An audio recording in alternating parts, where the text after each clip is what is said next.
Thus, when I speak of crisis-shaped in this book, I am referring to the idea of polycrisis.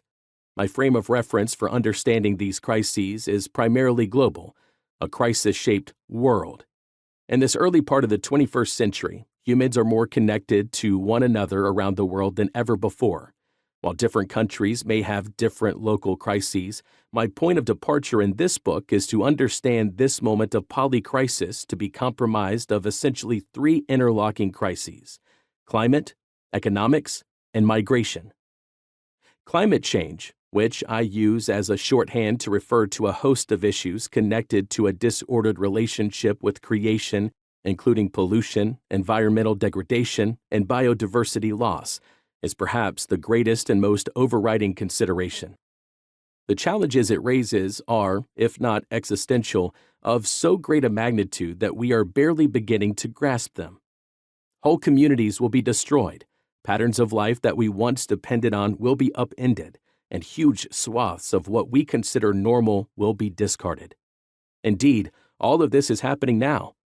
Climate touches a whole host of other issues, and they are among the most basic to human existence. They include where we get the energy that powers our lives, how, what, and where we get the food that nourishes us, and how we relate to the natural world that surrounds us, even as we try to push it away. When I think of climate, I increasingly tell myself that the climate situation is likely to continue to worsen for the rest of my life. I can only hope it will be improving by the time my children reach the end of theirs.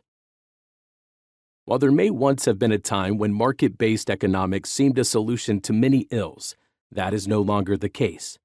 The imperfections of the capitalist model and the form it has taken in recent decades, often called neoliberalism, are increasingly being revealed in inequality, the weakening of the public sphere, and perhaps most damagingly, the rise of a new set of denuded and debased values.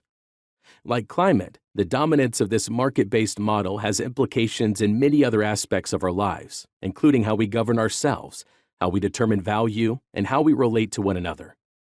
Climate and economics are also related.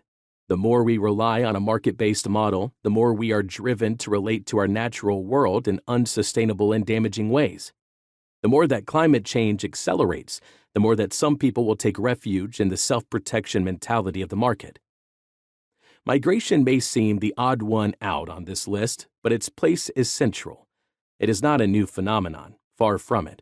But what is new is that already there are more people on the move than at most previous periods in history, and the number seems set to only grow. As climate change renders some parts of the world uninhabitable and neoliberal economics increases inequality between regions of the world, more and more people will continue to leave behind their homes to seek opportunity in other places, whether within their own country or in another.